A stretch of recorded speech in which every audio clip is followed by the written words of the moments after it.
Good morning, everybody. My name is Sally Roper, and I'm coming to you from Ocho Rios in Jamaica. And you're probably wondering why I have the Olympic rings on my camera. And it is because yesterday it was formally announced that my daughter Christine is been selected to the Canadian Olympic team. She's a rower, rows in the women's 8. And I'm just really excited and really proud. So we had these Olympic rings made when we went to Rio 4 years ago.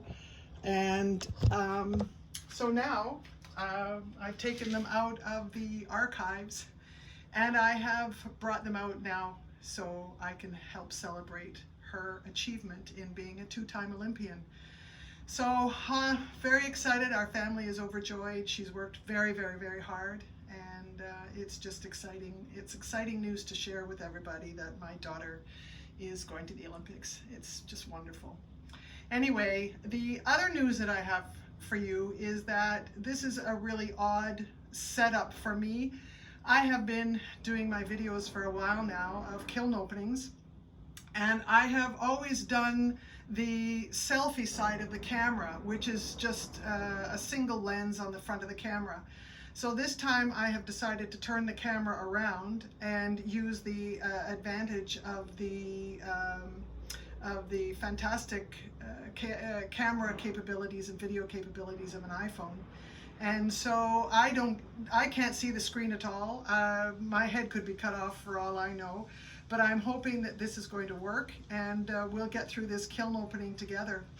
So I'm going to step away and I'm going to move the camera and angle it down over to my kiln. I have opened the lid. I have not looked beyond the first layer. So I have some exciting things to share for you and things that I've been working on. So give me about 20 seconds to realign the camera and we'll get underway with a new kiln opening. I'm excited.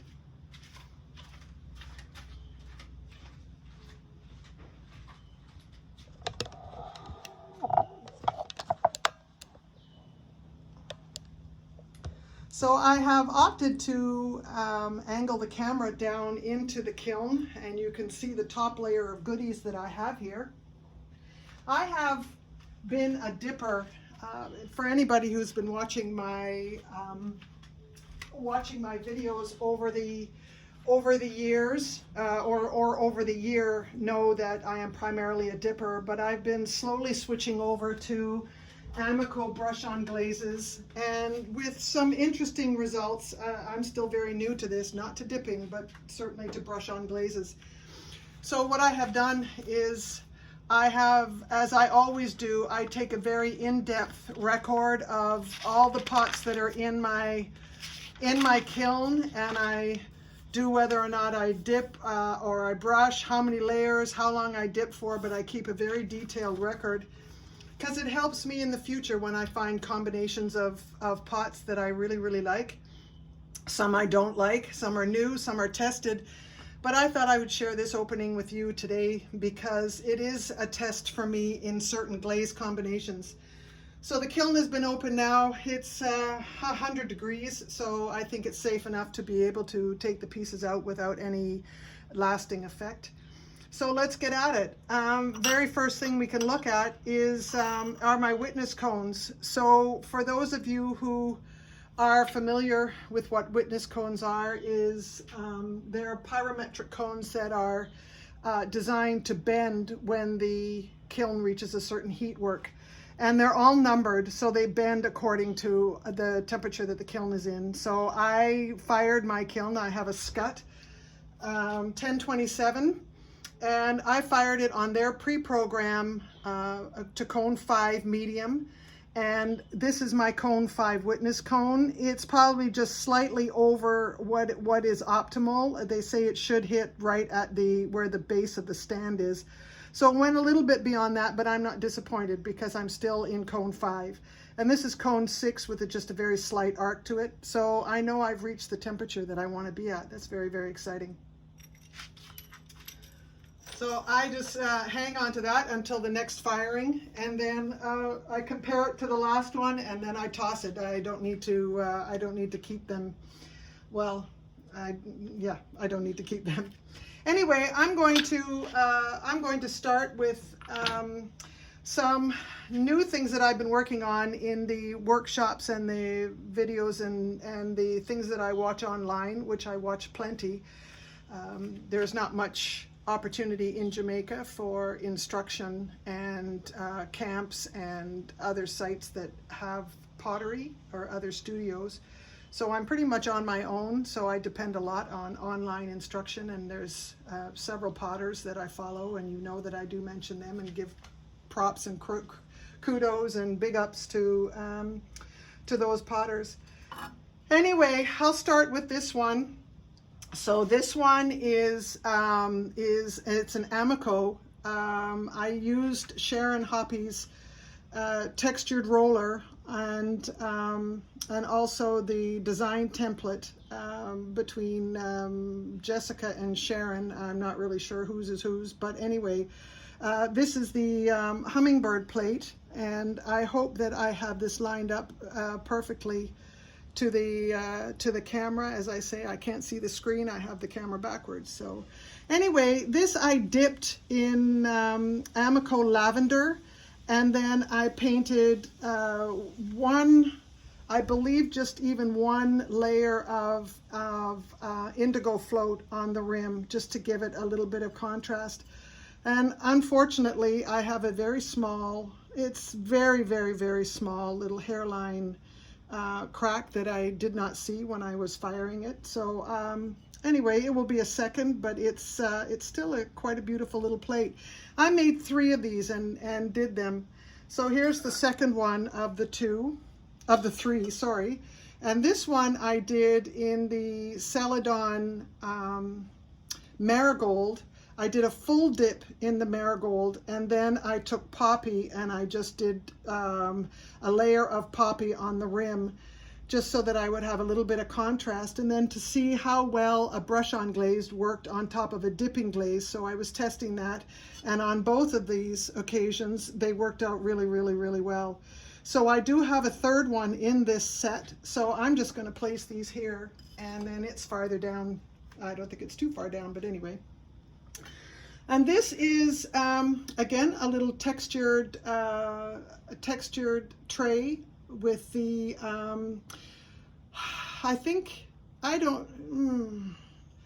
sorry, I'm pulling a bit of a brain fart, but I'm not sure if this is, I think it's GR Pottery Forms in their form to make the tray. It's hand built.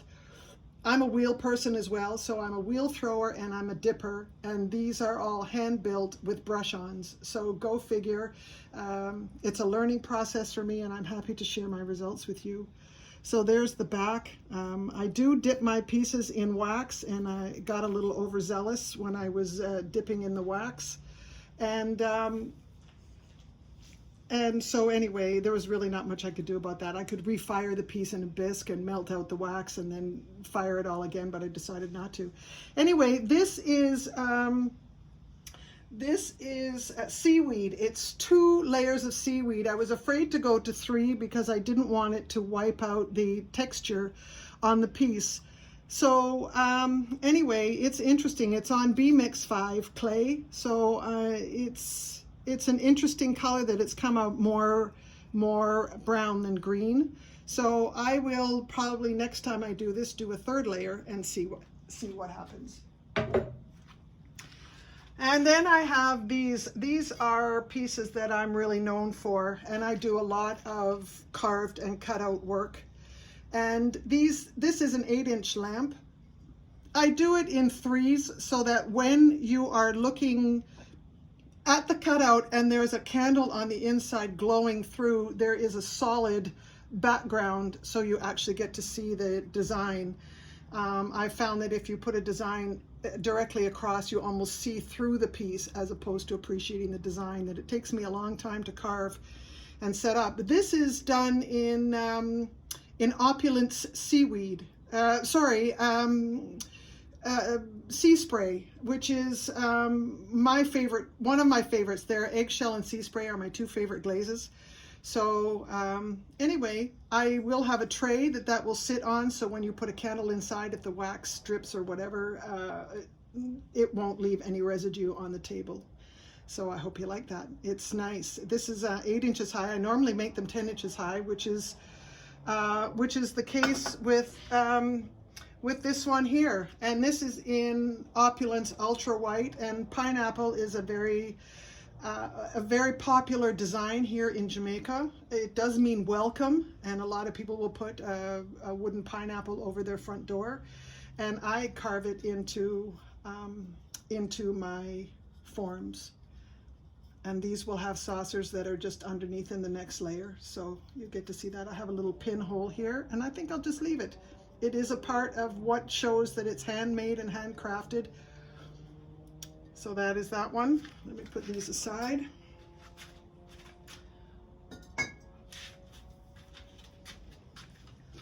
And I was asked to do them in different heights. So that other one is 10 inches. This one is going to be 9 inches.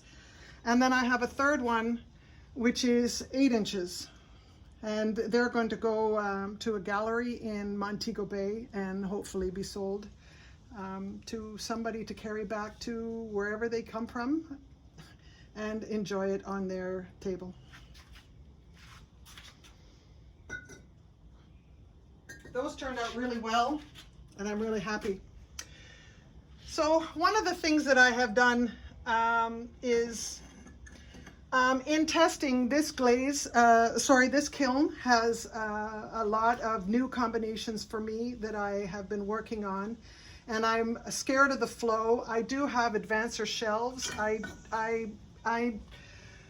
decided to make the investment and get the more expensive advancer shelves, and it's been so worth it, because with this testing and getting used to brush on glazes, I've had some oops and faults and stuff, and when the glaze or the pot overflows, it just comes right off this shelf. And I have this lovely tool here that I use, pardon the noise, but I just use to scrape it, and it just comes right off, and it's as good as new. I don't need to kiln wash. I don't need to worry.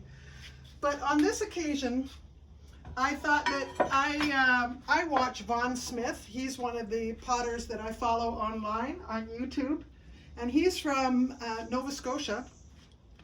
And Vaughn does a lot of his firing on stilts, so I thought that I would do the same thing, and I would fire on a stilt, because I'm unsure. I'm using flux on this piece, and when I did my last firing, my flux made all the glaze run, and I had a horrible result with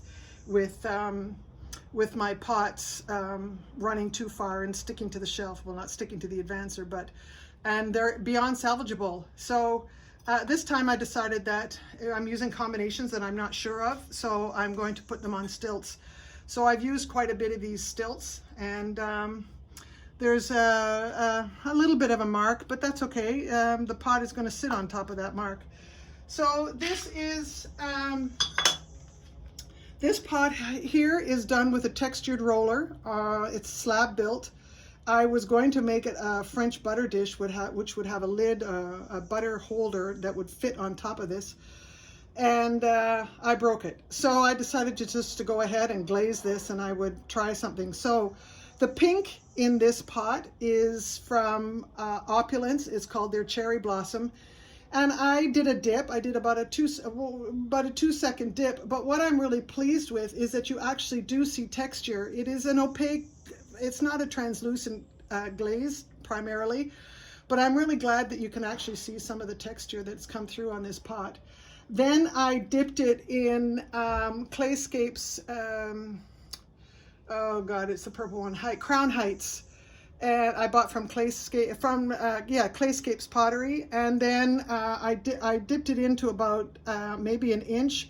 And then I put about a ½ an inch of Mako's light flux. So I got about maybe about ½ an inch of run, and I do like how that looks. So the purple is intentional, because that is actually the color of Crown Heights. It is a purple glaze, So the flux didn't adjust the color too much. What it did is it just brought it from the rim and moved it down the pot, which is what flux does. Flux gives flow to the glazes that are on your pots. Okay, so we're now into the next layer. And in here, this is a pretty simple, this is just the trays that I will use with the lamp. And it just sits on there like that. And then if there's any wax, or you can use fairy lights, battery operated fairy lights inside of these. But that's the idea.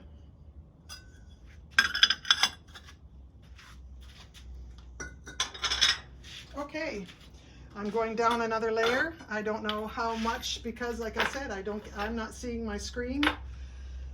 So we're going down another layer.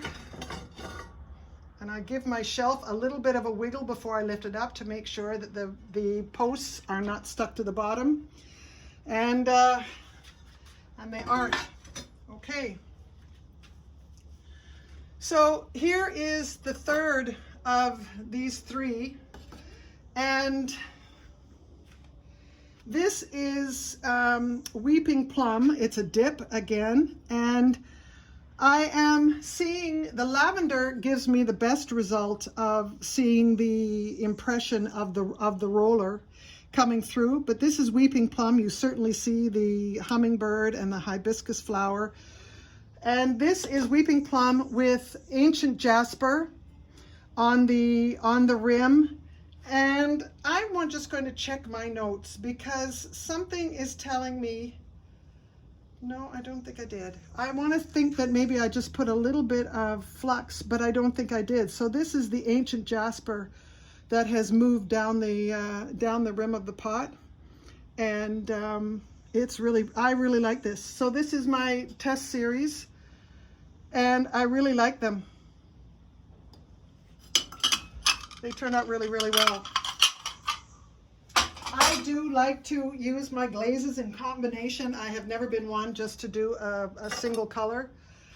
So this one now is, I was trying to work with the textured rollers. So this one is, funny enough, it is a fondant roller by Wilson, and it's just, I want to say little dot punch outs. And then these are stamped. These are all the individual stamps that I have, and I stamped the other side, and then a little bit of a roller there, an MKM roller. And this is Blue Rutile brushed on, and this is Eggshell by Opulence, and it's dipped. So like I said, you can see that I can use dipping and I can use brush on. And here's the back. And I like it. This is only 2 coats of Blue Rutile. I was afraid to do a third because I didn't want to obscure the pattern of the lovely stamps that I did. I have a butterfly, a dragonfly, and I have flowers. I have a bee. There's a bumblebee right here. And anyway, I really like that. That turned out really, really nicely. So that was an experiment, and it came out really, really well. And I hope I'm holding these in the correct position. There's really no way for me to check.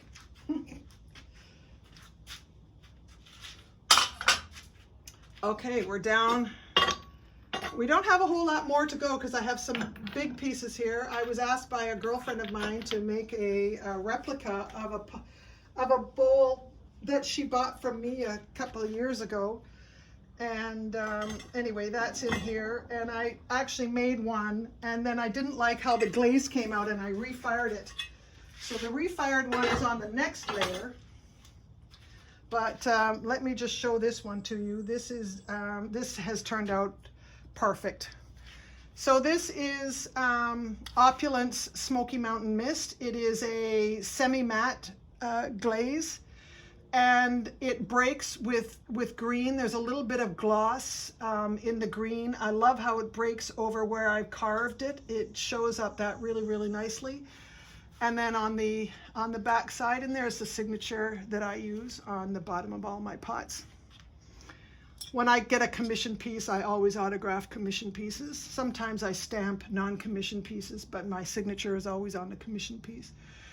So, Claire, if you get to see this, this is for your sister, what you ordered. But I'm excited to see the refire of the other one that I did. So let me hold that one here, and we'll be able to compare the two. So, like the other pot that I did, this is a new combination of glazes, and again, not sure of how things are going to run, so I fired these on stilts. I've never used stilts before to fire mugs, but better safe than sorry. Anyway, this mug here is, okay, let me just figure it out. Blue, teal, and flux. Okay. So like I said, I have opulence glazes, a lot of opulence glazes, and I love their sea spray and I love their eggshell. So you're going to see a combination of these. And what I decided to do with these mugs was to dip them in those standby and then use the brush on Amicos as the accent colors. So this is blue rutile that I took down to probably about halfway, and then I did a second layer about a third, and then I did one kind of a thick coat, not globby, but thick coat of flux on the rim. So you're kind of getting, it almost looks like it's in thirds. I think this turned out really, really pretty. You can see it on the inside as well. That's the blue rutile I took down about 1 inch, and then the flux, but it's flowed really, really, really nicely on this mug. This is a winner for me. It's a keeper. And it's all, again, on B-Mix, and there's my signature, which I put at the bottom of the handle. That's a winner. And again, I have it on the stilt, and that just pops off because there's no glaze. And this one now is, this again is, now I need the other one. No, this is seaweed. Okay. So this is a full dip in Opulence Sea Spray. No, it's not a full dip. It's a dip on the outside. The inside is their eggshell. And then I did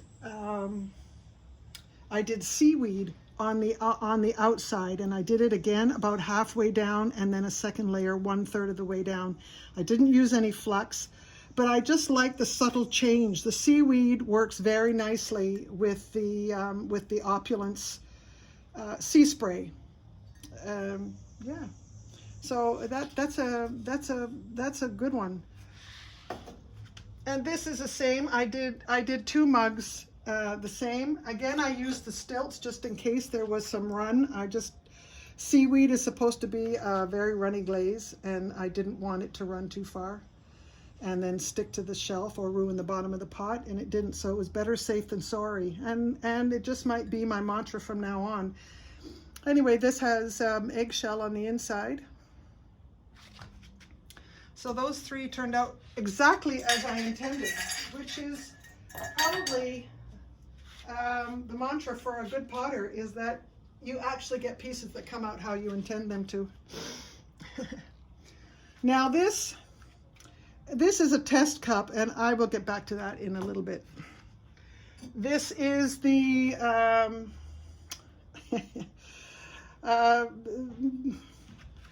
I'm going to say this is not my favorite piece that I've ever made, but anyway, I do follow Jessica Putnam Phillips on ClayShare, and I'm a part of her Prime. Anyway, we had a monthly challenge to do a berry bowl, so I got her template and I enlarged it a little bit. I did it to 10 inches instead of 8 inches, and I made the pot. I dipped this in Opulence Autumn Frost, and then I dipped the rim in their Cherry Blossom.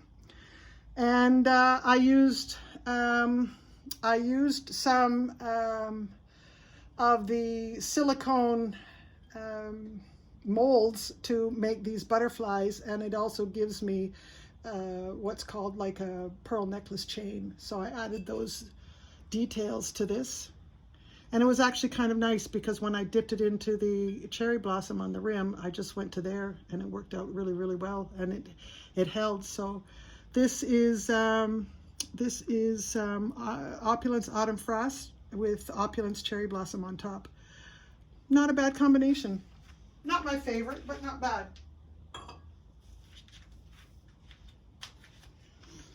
And this is just a little 4-inch textured tray that I did. And it is indigo float, and this is over Elizabeth stoneware from Laguna. All my clays come from Laguna. I have primarily B-Mix and Elizabeth, and now I'm getting one of their chocolate brown clays. I'm really excited to try that. So this is just indigo float, 2 layers over a textured, again with the dotted Wilson fondant roller, and then just a textured roller that I got from Sharon Hoppy Designs. So I hope you like that. I really like the color. I really love the deep blue of the indigo float on this. Okay, 1 more layer to go and we're done.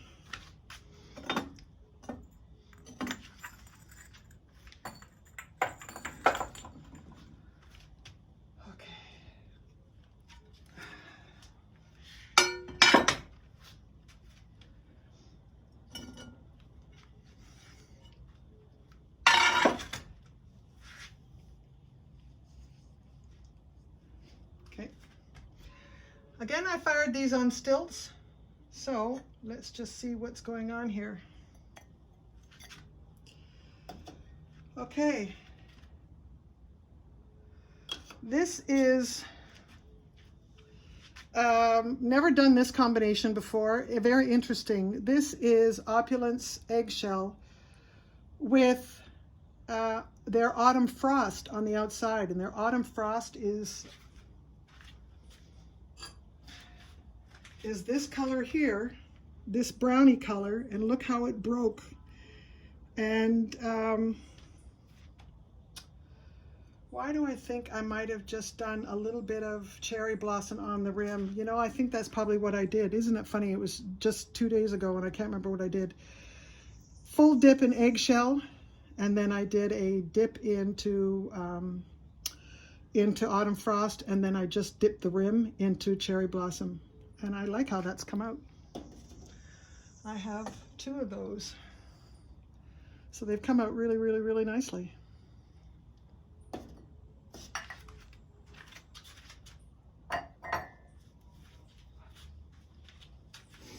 Okay.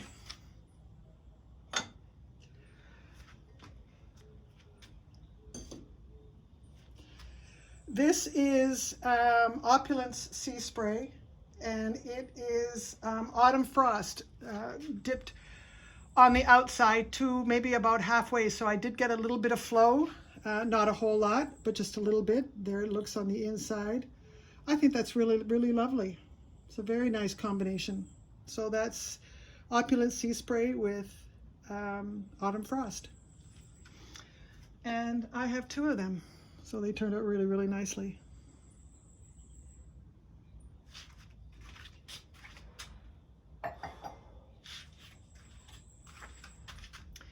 Okay, my last 2 mugs. Oh, these turned out nice. So this is eggshell. This is eggshell with blue rutile done halfway down, blue rutile done 1/3 of the way, and then a nice layer of flux on the outside.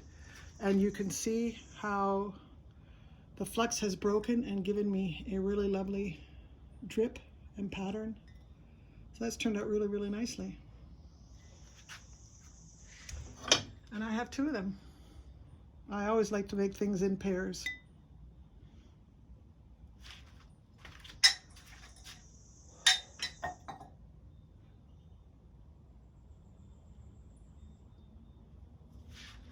Lastly is the original bowl that I made, and I had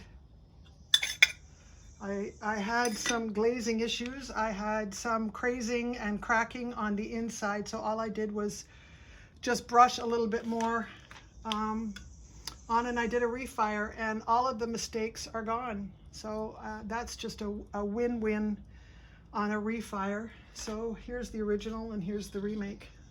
Turned out very, very nicely. Claire will be happy, as am I, as being the potter. All right. So